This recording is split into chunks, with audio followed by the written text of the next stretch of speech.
Welcome to my show, Searching for Integrity. My name really is John Smith, and I'm searching for people with integrity because our country suffers from IDD, integrity deficit disorder.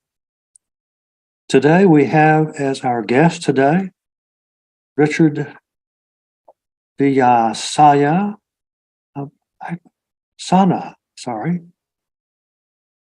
and his book, Do No Harm, a best-selling book about the immigrant children separations and about the immigrant and this country's foster care crisis. That's,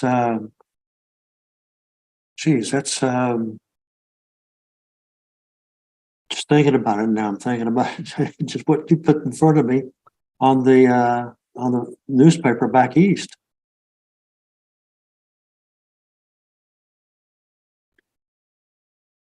Are you there, Richard? I am here. Yes. Can you hear me? Yes, I can hear you. Yes. Okay, very good. Today, Richard is our guest again, just a few weeks ago, which is in the history of 3 years worth of doing this, you're the first one to get doubled up. I'm honored. Thank you. Well, you deserve it with what you're doing and what you've recently found, and probably what you're going to put in front of me and all of my listeners in terms of, okay, I'll start it off with that. I believe what you're going to be looking at, and you already have, I was listening to the news, 5 o'clock news on TV, and this was probably maybe a week ago. And they had discovered a 2-year-old boy, and there was nobody around him, nobody anywhere. And the reason they found him was that he was crying, and there was nobody to cry to. And of course, that's the border, favorite Biden border. So we're not really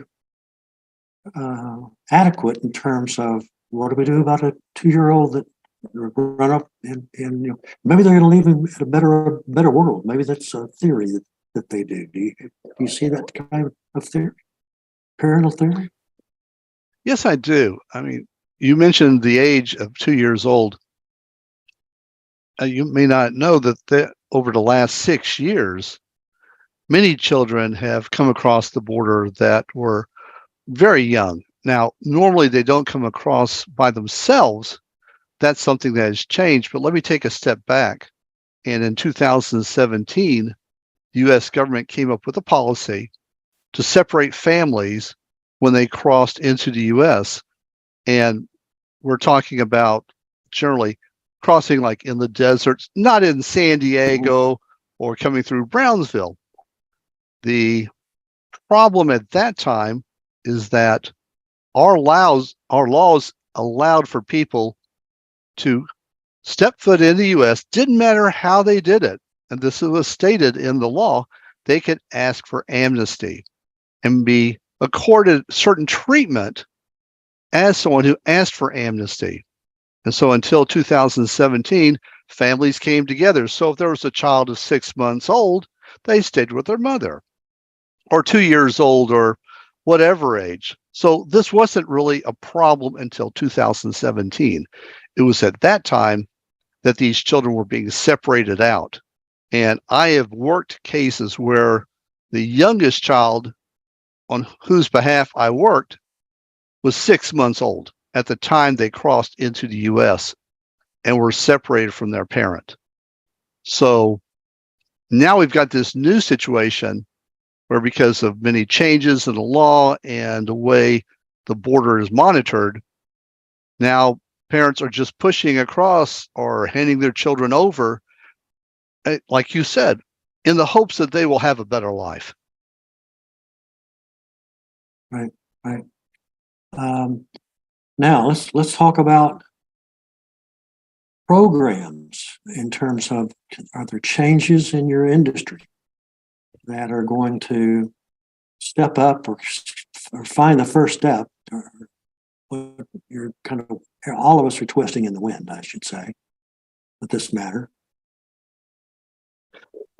To answer that, I would have to say at this particular junction, the U.S. is struggling. The U.S. foster care system is in crisis. And I wrote about this extensively in my book because it is in crisis and most people aren't aware of that. Look, during COVID, we went through this 3-year period. Many of the potential caregivers for a child passed away, grandparents. They were an amazing source for people to take in their grandchild and to care for that grandchild. Some of them would adopt their grandchild, like the grandparents who took in Simone Biles, Olympic champion.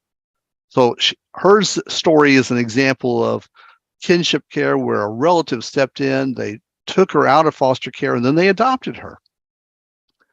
Those people, unfortunately, because of age, mental, illness, physical or mental issues, they're not there. So that safety net of grandparents has really dropped dramatically. Then you have other adults who, because of health care issues with a spouse or someone in their family, said, I can't do it. I can't risk bringing a child who could have infection and had them impact my immediate family. So that safety net has dropped significantly. And so the foster care system, with just the children it has right now, who normally come in, which ranges about 410,000 children to 425,000 children a year. It's a lot of children. And every state right now is scrambling and begging for people to become foster parents because we have children right now who are sleeping in hotel rooms, who are sleeping on office floors, who are going to group homes that are looked at by many as a key source of abuse because there is so little monitoring of these children in these group homes, not to mention the lack of one-on-one love and care that they would get from an adult, from a parent. Right. Well, every time I see that on TV, something like that, or in talking with friends of mine or relatives, that type of thing, none of those are foster parents. Does a person have an age classification? For instance, I'm 75 years old in 4 months. Now, am I a correct candidate to be a foster parent? That's a great question. And unfortunately, the answer is it depends. The foster care industry in this country is not unified. It is controlled and run, for the most part, by counties. Now, in California, we have 58 counties alone. There are more than 3,000 counties in this country, all of them doing whatever they'd like because there's not a uniform national process set of procedures. So it's pretty much the Wild West when it comes to how they operate. Some have great adoption programs, some have little to no adoption program, or it's incredibly lengthy. Foster care programs that really support the adults and others where people drop out because they felt like they got no support and actually got no support despite phone calls and trying to message. So to give you a good answer on that, it really depends because there could be a caseworker for a particular child who feels like, I don't know, I think John's kind of seeing the sunset of his life. So no, even though that child is sleeping on an office floor. And this is a problem because as long as you're healthy and you're able to take care of yourself financially, you should be able to take care of a child. So if I was making a decision, I'd say absolutely, because trust me, that child would love to be with an adult, someone like you, someone who would give them that one-on-one attention rather than be sleeping on the floor or in a hotel room, separated from their family, from kids, from interactions. It's Mhm. it's terrible. It's almost like being in prison when you think about it. Can you imagine a 6-year-old sitting in an office having to be quiet? Just doesn't work.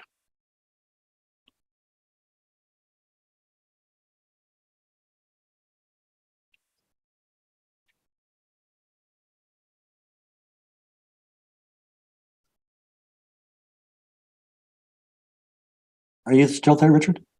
I am. Was there a question there? I Oh, didn't very hear it, good. unfortunately. Oh, no, sorry. It's I have an unstable connection, but we'll get through it. I think you've got such a powerful topic that I think that I'm looking up at God and saying, "Okay, God, let's get this over with," and and maybe they'll get to fix the internet.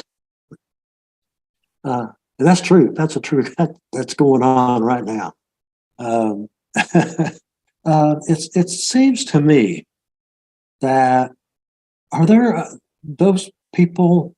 I guess they are that they look for money and stipends in terms of monthly or daily or weekly. How does that work for the foster parents? So for foster parents, for an adult who, let's use you as an example, who comes in and says, I want to be a foster parent. So once you go through the certification, the vetting process, they come into your home, they make sure that it's hopefully child proof, ready for a child, any child. And that's something else. Could be any age child. As they do your home inspection, they check your criminal background. After you go through all of that vetting, then once they send you a child, then at that point, you do get some remuneration because, again, it's an extra body. It's, this child is eating, they need a change of clothes, they need everything else that comes along with a child's school books, whatever. And so they do pay something for that. And this is the strange part about foster care. Someone decided that if you're a relative, you don't deserve as much money as a stranger. So they pay people who don't know the child and are not related much more money than they do to relatives, even though that child still has the same costs, no matter who's caring for them. So that was a long answer to say, yes, there is a stipend. And yes, there are people who will take in 4 or 5 kids, keep the money. And there have been cases out there where these people have been brought to trial and they have been punished because they were taking all the money and not using it for the foster children and spending it either on themselves to go on trips or to take themselves and their birth kids on trips, and they left the foster kids to fend for themselves. And so just like with any situation, you can have good employees and bad employees. You can have good process and bad process. The foster care system is just like any other industry. We have people who come in for the right reasons, and unfortunately, we have people who come in for absolutely all the wrong reasons. Yeah, I can see that. And sometimes you don't get the right kind of person that would do the best type of parent for these children. Well, this is true. And one thing we have to keep in mind, we're talking about adults, and adults do really stupid things sometimes, and they also can do very terrible, awful things. That's And awful. That was my word, awful.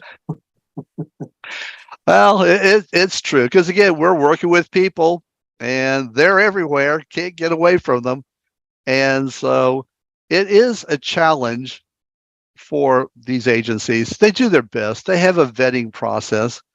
Now, having said that, some agencies do a better job of vetting than others. And the ones who do a less than wonderful job, these are the stories where someone finds out, very sadly and tragically, that child was placed with someone who was an alleged sex offender. Those are the kind of slip-ups that foster care agencies should not be making. That's a simple check of paperwork. That's not trying to look into their psyche and trying to analyze them without information. That is something where someone simply didn't follow the steps and do the proper vetting.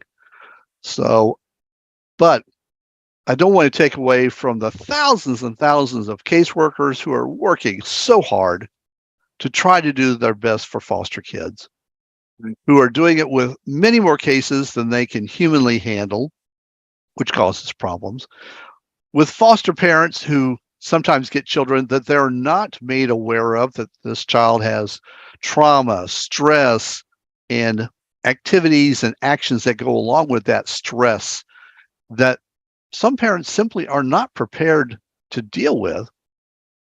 And there are other more serious problems that can come along with a foster child, just like anyone else. Not all of our children are angels.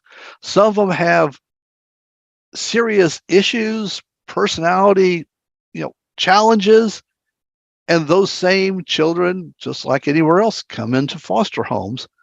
And those parents, if they're not prepared for it, and there have been some that are doctors and are prepared, and they still can't handle it because it's just beyond them. So all of those people are still willing to try to do what they can to help a child.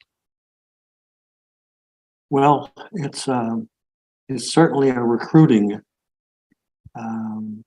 opportunity, but and those that do it are the ones probably most at the county. And I do recall the county that whenever I was a landlord, I had houses for sale, and then the credit crunch hit us all in 2008, and then we had renters instead of buyers, and even the people that I can't jump in and save a kid just because somehow they get off on a bad day, and that kind of thing I would think so. Let me ask you this, Richard. Is there a creative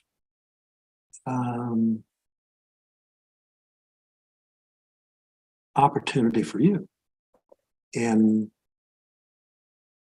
looking at people that need fostership? And We actually provide, I'm sorry. Okay, go ahead. Through my nonprofit Forever Homes for Foster Kids, we provide a critically important service, and it's called family finding.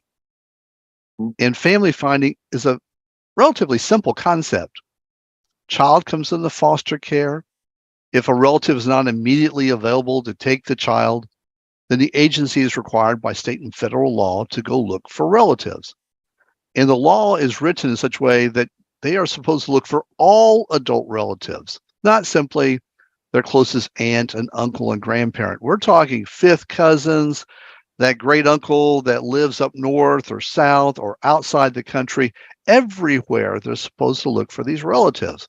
Because the idea is if you look for and find enough relatives, you get this large number and notify them and say, look, little Maria or Johnny is in foster care. Would you like to take them in? Someone's going to step up and say, yes, I will.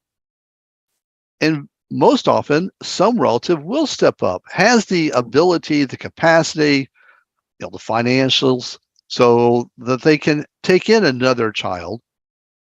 And they do that. That's family finding. It's so simple. Identify, make the list of relatives, locate them, notify them. And then if someone steps up, then you go through the next portion, which is called engagement. And all that is you vet them. Make sure that they are financially solid. Make sure that they don't have 10 kids already. Many agencies don't want to have too many kids in a household. And they can pass the vetting process, which sounds funny, but let's face it, we all have an Uncle Charlie in our family, that one relative that, maybe wouldn't be a great fit, to have and take in a foster child or any child. I'm And lucky that I also had could be an Aunt never had Sally, those. but still, the idea is that we do need to vet these relatives because maybe we've got someone who is less than a solid citizen. And so that's what we do. We do the family finding. And this is really important here. We do it when a child comes into foster care and they have a relative that's living in Latin America. Now, that could mean 10 minutes from San Diego, living in Tijuana. 10 minutes. Doesn't mean that they're living 1,000 miles down in Central America. And does this mean that the child is not a U.S. citizen? No. It just simply means, like me, I've got all kinds of relatives living in Mexico. I'm a U.S. citizen. My family is seventh generation Texans. We've been around a while, but I still have relatives living in Mexico, and I have relatives living in Europe. So if I was a younger child and I was put into foster care, where might they look? They might look in Mexico or in Europe if I didn't have any other relatives who either stepped up or couldn't be found. And that happens. So we fulfill that function, and it is a really important function because it gets kids out of the system, out of sleeping on the floor in offices, out of group homes where they might be abused. 1 out of every 3 children in foster care get abused either physically or sexually. So we want to get them out of that environment. It's not a long-term solution. Get them out of there and back to family. And that's what we do. And we do it very well. Well, I know that you certainly put your hand over your heart when you do what you do. And I'm going to say it's a shame there's not others, but there always are going to be others, I guess, to some extent. One of the biggest challenges in foster care right now is that this tool, this process, is not being utilized across the country. There are agencies right now that do a token effort. And so when they go in front of the judge and the judge says, "Did you try to find family members?" "Well, we called, Your Honor, but we only got voicemail, and that's all we could do." That's not an effort, but they'll get away with it. Yeah. Or the judge will simply take it on faith that if they say, "We did our best," we don't know how bad their best was. And for some of these agencies, they don't have a formal family finding program. And just to point this out, the government right now sends out millions of dollars every year. And one of the activities that are covered with those millions of dollars is family finding. And in California, 5 years ago, when they were flush with money, they gave out millions of dollars to the counties in California. And one of the only four activities they could use the money on was specifically family finding was one of the key activities. So it's not like it's this fringe idea that no one's ever heard about, that has not been around for 30 years. The problem is no one's doing it, and they're not doing it well. Now, when I say no one, that's an absolute. So that's not true. There are some agencies who are doing it. Mhm. Some are doing it well. Some are doing it extremely poorly. And many of these agencies, though, if little Maria or Marco has relatives in Mexico or somewhere in Latin America, they're not trying. They're not even looking. And if they're looking, they're not looking for all relatives. They may look for one. And I say this from experience because I have had someone tell me that they had decided not to look for a child's father. Ooh, okay. And we were offering our services free, and they still said no. Really? I saw a picture in the newspaper today, and that's not odd. I read through 3 newspapers every day, and one of them was a picture of Bill Gates. And the picture of Bill Gates was that his net worth was going to increase by 1.3 billion more based upon the earnings that are about to be released. And I thought, what about Bill Gates having a lot of ideas of his own and have looked at ideas like yours and what how do you take the path to someone like that and then you get an opportunity, you'd convince beyond Richard. Well, it would be possible? wonderful if I had a direct line to Bill Gates. They do wonderful work through their charity, their foundation. It's very true. Each state needs to increase their budget to be able to improve their training, bring in more staff, have accountability to absorb all the children that are coming in so that these children are treated properly and with respect, and that people are looking for their best outcome. The interesting thing about family finding is that it works for anybody.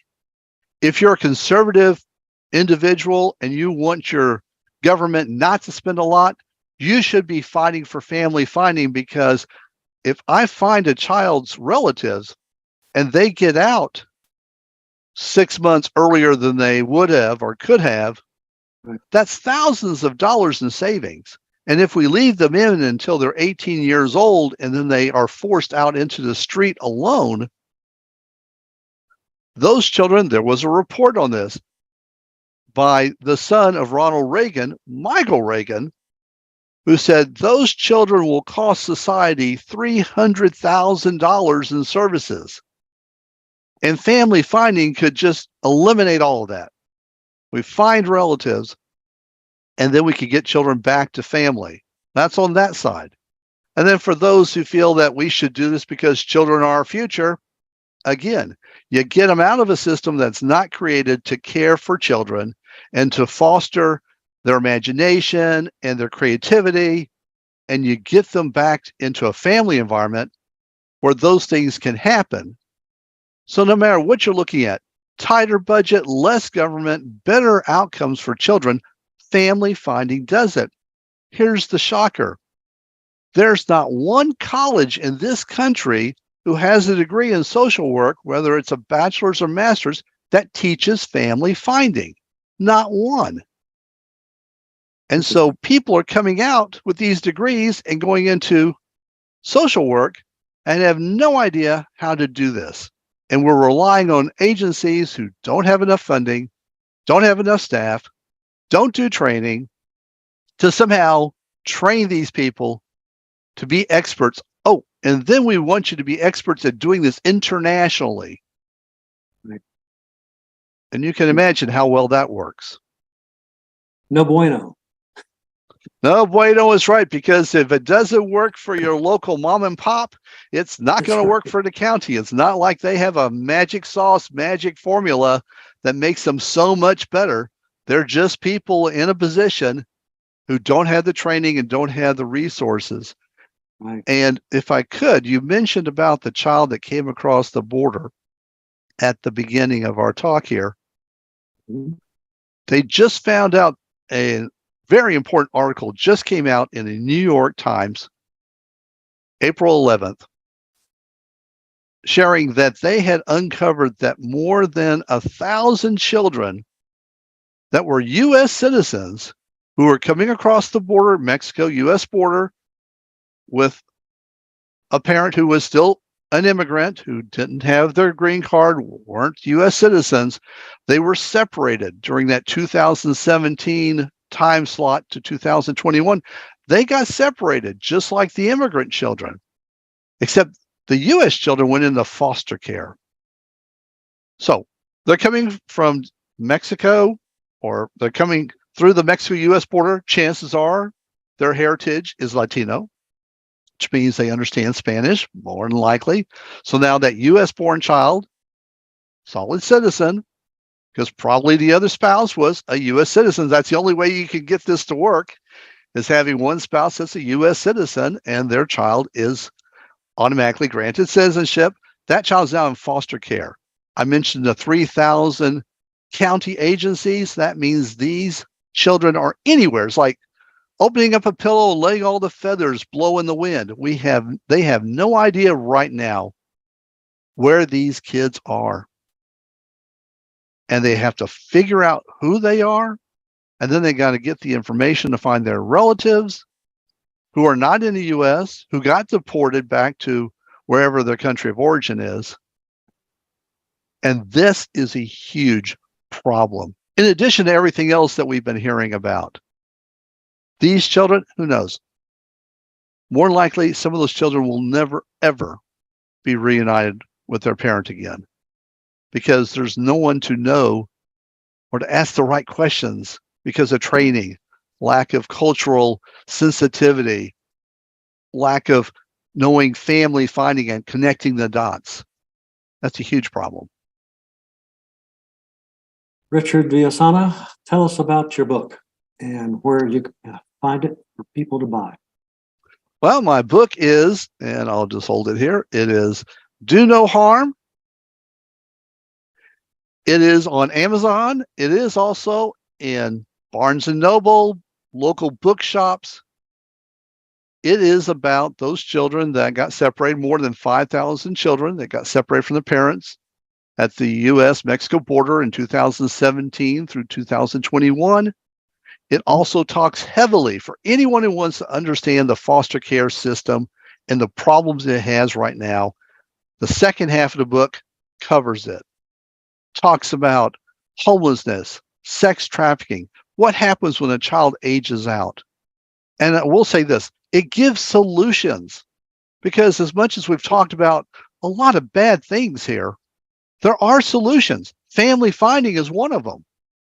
Right. And there are agencies out there that are doing it. We need more people doing it. And we need people in the public to say, I will educate myself. I will learn about this. I care about children. So if someone cares about a child, has been involved in foster care, they need to get this book, get caught up, get current, and see the solutions that they can do personally, whether it's spending 5 minutes or 5 hours or donating, or like Bill Gates calling me up and give me a boatload of money. We can solve these problems. I do it every week. We make real life changes for children by getting them back to their families. This is not smoke and mirrors. These are real outcomes that impact these children and make a huge difference in their life by changing it and getting them back to family where they should be. Right. Well, Richard, it's been a pleasure listening to you over a topic that's humongous, I guess I should say. But it takes a guy like you to be able to do that. Well, thank you very much. And this is a first. I want you to know right here, John, I'm in contact with domestic and international media, and you beat them all. This is the first presentation of anyone hearing about this new information from me right here. That's great. That's terrific. I always tell my listeners that tune in, and I bet they're getting their money's worth. I would. And, you know, it's good for you, good for me. I'm glad that you help me out with the internet. We'll see how it lasts. I think we did. With the internet, of course. Let's see. I want to thank my listeners, of course, that they come back and listen to all kinds of topics. But the book thing is probably the most, I think, is important. I want to say adios and thank you, Richard. So long and happy trails to all.